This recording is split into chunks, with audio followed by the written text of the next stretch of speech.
How Wikipedia Whitewashes Mao, The Anatomy of Ideological Capture, by TracingWoodgrains, July 29, 2025. Recently, in a passing aside on Twitter, I tossed out a post making fun of how Wikipedia frames Mao's legacy, assuming that what I saw was self-evident.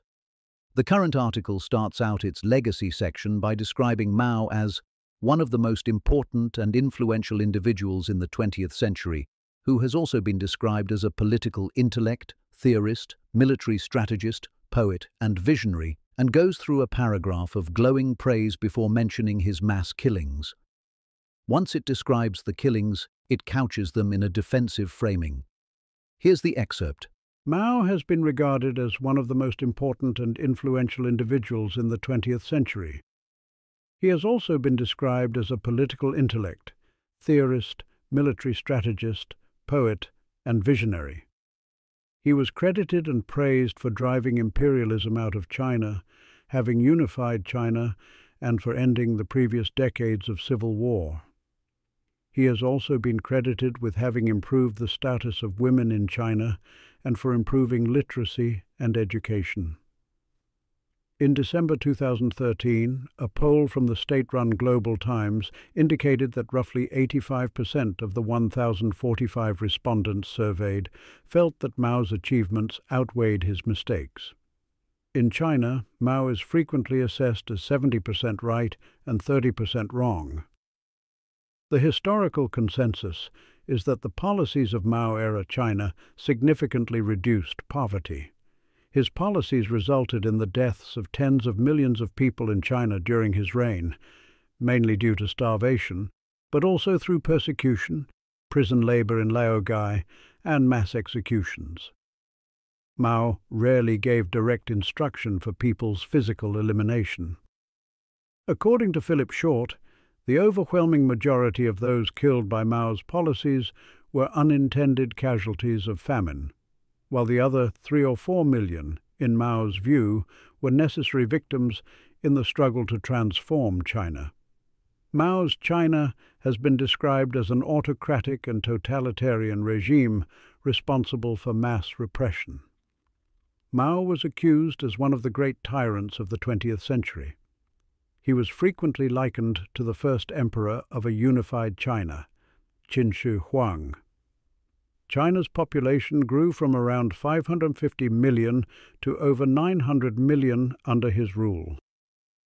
Mao's insurgency strategies continued to be used by insurgents, and his political ideology continues to be embraced by many communist organizations around the world. Mao's legacy section. Wikipedia, July 29, 2025.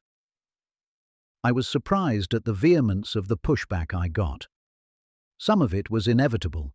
There are always a few genuine Maoists around, but a lot of generally good-faith left-leaning people in my circles reacted with harsh skepticism. One representative reply from a friend, Elijah, put it like this: "Seeing a holistic picture of a great and terrible figure and responding with rage is what happens when ideological defenses are triggered and feel it necessary to shut down critical thinking. Having this kind of response to this paragraph is a red flag for your reasoning." Another popular reply came from a self-described Bernie Sanders Bill Clinton Democrat. "I'm genuinely confused by people's objections to this. Seems like a pretty objective and well-balanced account of Mao." And another from a friend, Nameso Atta. "This seems pretty balanced to me, especially from a global perspective. It would be one thing if it didn't prominently mention the millions he killed or his abusive totalitarian reign, but it does. It just also mentions other things that undeniably matter historically." Now, I should be clear that people are absolutely correct to note that I am no fan of Mao. I view him alongside Hitler and Stalin as one of the 3 most catastrophic leaders of the 20th century, a murderous tyrant whose greatest contribution to human well-being was his death. But my objection is not that the article doesn't uncritically represent my own view. I'm not asking Wikipedia to make a prosecutor's case against the man. I can do that myself. I'm upset because the section looks precisely how I would approach a statement were I Mao Zedong's defense attorney. This image shows a screenshot of a Wikipedia article about Mao Zedong, with color-coded highlighting applied to different types of content, as indicated by a legend showing good facts, green, bad facts, red, mitigating factors, yellow, and ideological markers. The article text is systematically highlighted to demonstrate how positive statements about Mao's achievements are marked in green, negative information about deaths and oppression in red, and qualifying or contextualizing language in yellow, with a portrait photo of Mao visible on the right side. Mao article, color-coded. First, start with glowing praise, every word technically defensible. Lead with all your good facts, looking for every convenient data point or stock line. Phrase them in ways that most everyone reading will instinctively pass as good. He's important, influential. He's a political intellect, a theorist, a military strategist, a poet, a visionary. He drove imperialism out of China, he unified China, he ended civil war. Don't press too hard on the details of that war. Find reforms you can claim for him, find a sympathetic survey or two, note that he reduced poverty, spend a whole paragraph laying out nothing but praise for him, but everyone knows he killed people. What do you do with that? Well, any lawyer whose client has some bad facts will tell you precisely what you do with it. You don't hide it. That just lets the other side bring it up, makes you look dishonest. Be upfront about it, but massage it a bit. Tell the story from your protagonist's view. Make it land smoothly. You start by sandwiching it between good facts, naturally. Everyone's just had a paragraph about how great this guy is. Now you're ready to slide in that tens of millions of people died. But wait. Mostly you can add it was starvation, probably unintentional, but also, yeah, okay, executions and other mumbling. But he didn't usually give direct orders to kill. And according to one sympathetic writer, most deaths were unintentional and the rest were necessary victims in the struggle to transform China. Use his voice. Then, yes, it's been described as autocratic and totalitarian, and people called him a tyrant. Sure, we know this. Anyway, he was compared to the first emperor of a unified China. Finally, tie it off with a neat bow. Forget about the deaths. The population grew. His strategies continue to be used. His ideology is popular and influential today. It's a picture-perfect defense. Would it be made stronger by omitting the killings? No. You've given people just enough to say that you're being honest, presenting a nuanced, thorough picture of a complicated man. To make the structure more apparent, my friend Tossit provided a parody example using Hitler, describing him as a political intellect, theorist, military strategist, painter, and visionary, whose policies resulted in the deaths of tens of millions of people across Europe. Hitler has been regarded as one of the most important and influential individuals in the 20th century. He has also been described as a political intellect, theorist, military strategist, painter, and visionary. He was credited and praised for driving financial imperialism out of Germany, having united a fractious German populace, and for ending the previous 15 years of civil strife. He has also been credited with having improved the civil infrastructure of Germany. The historical consensus is that the policies of Hitler-era Germany significantly, if temporarily, reduced poverty. His policies resulted in the deaths of tens of millions of people across Europe during his reign, mainly due to World War II, but also through systematic killing campaigns such as Action T4 and the Holocaust. Hitler rarely gave direct instruction for people's physical elimination. According to David Irving, the overwhelming majority of those killed by Hitler's policies were unintended casualties of war, while the other 6 or 7 million, in Hitler's view, were necessary victims in the struggle to preserve the Aryan spirit. Parody article, Hitler in the tone of Mao. Enough about Mao for now. Some responses objected to the Hitler comparison, asserting that because Mao won and remains popular to many, he should be treated fundamentally differently to Hitler. In some sense, that's inevitable, bitter as it is to watch people lionize a man who deliberately murdered millions. But the article goes beyond merely treating the successful differently to the unsuccessful. Consider the comparison proposed by some commentators of Spanish dictator Francisco Franco, who ruled Spain from 1939 to 1975. What does it look like when you have a mix of defense and prosecution on a case, with the prosecution winning out? Franco's legacy demonstrates. In Spain and abroad, the legacy of Franco remains controversial.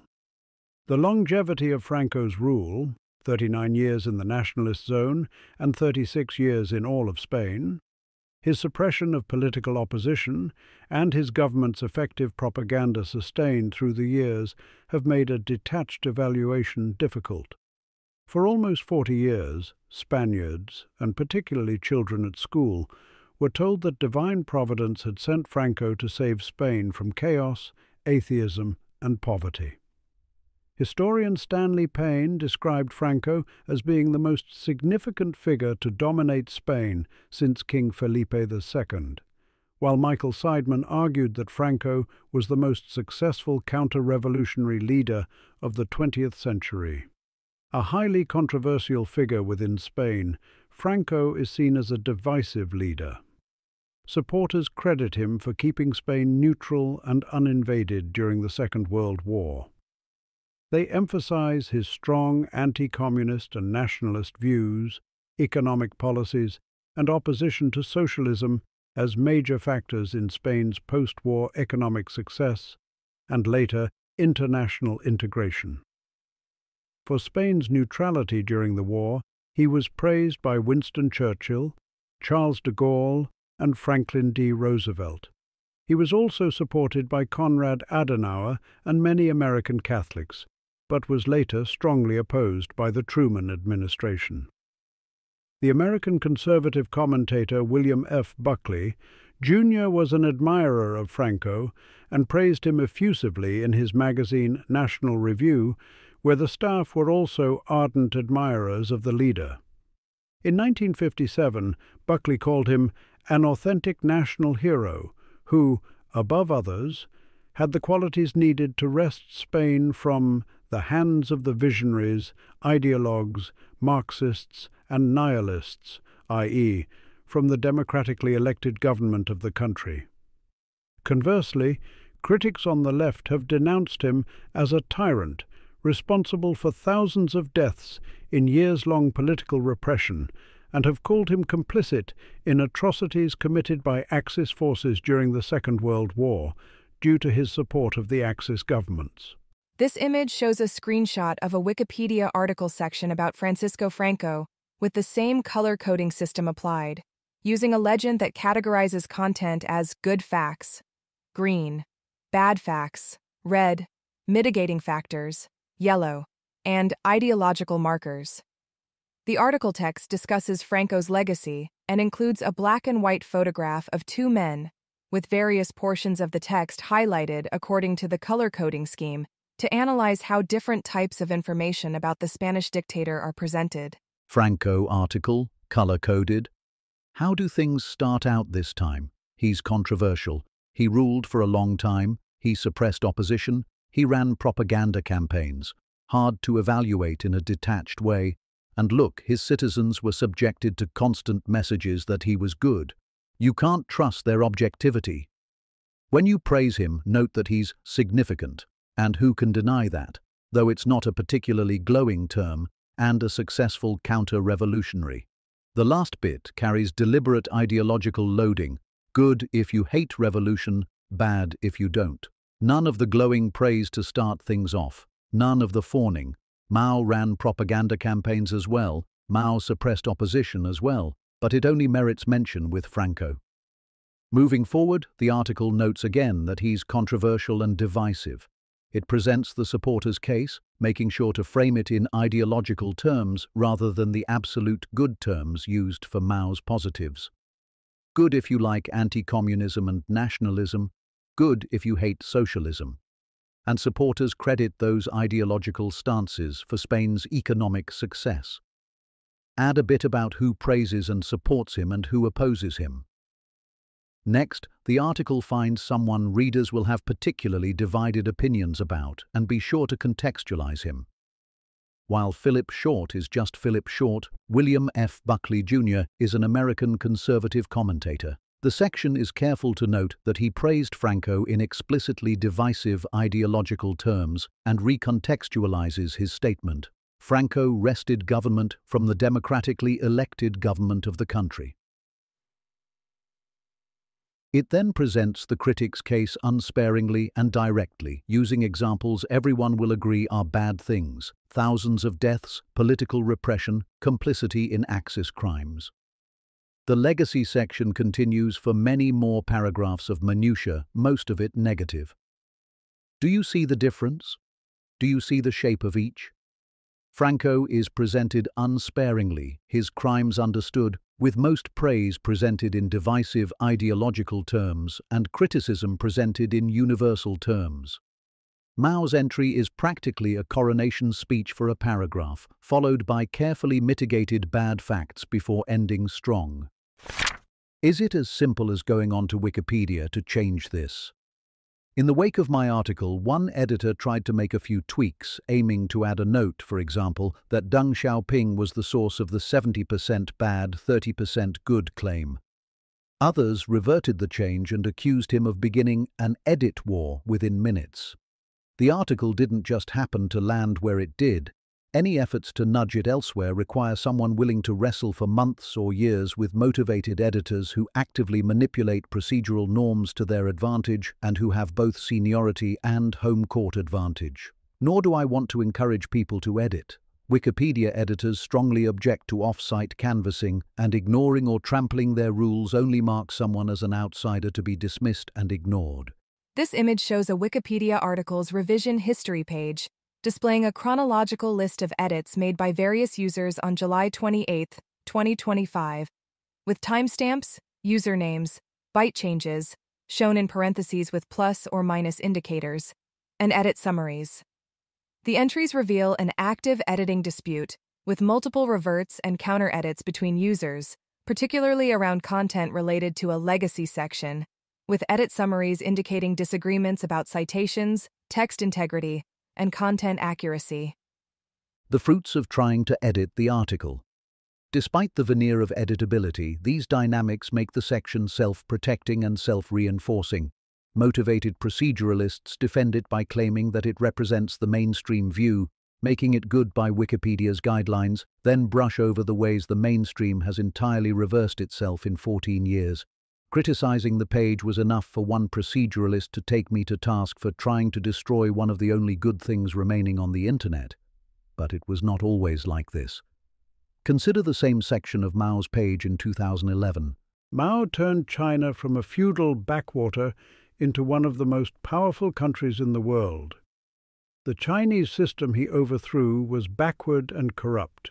Few would argue the fact that he dragged China into the 20th century, but at a cost in human lives that is staggering. Mao Zedong, China's Peasant Emperor, A&E Biography, 2005. Mao is still revered as the founding father of modern China and credited for giving the Chinese people dignity and self-respect. For their part, the Chinese government continues to officially regard Mao as a national hero. In 2008, China opened the Mao Zedong Square to visitors in his hometown of central Hunan province to mark the 115th anniversary of his birth. There continue to be disagreements on Mao's legacy. Former official Su Shachi has opined that he was a great historical criminal, but he was also a great force for good. In a similar vein, journalist Liu Binyan has described Mao as both monster and a genius. Some historians claim that Mao Zedong was one of the great tyrants of the 20th century, and a dictator comparable to Adolf Hitler and Joseph Stalin, with a death toll surpassing both.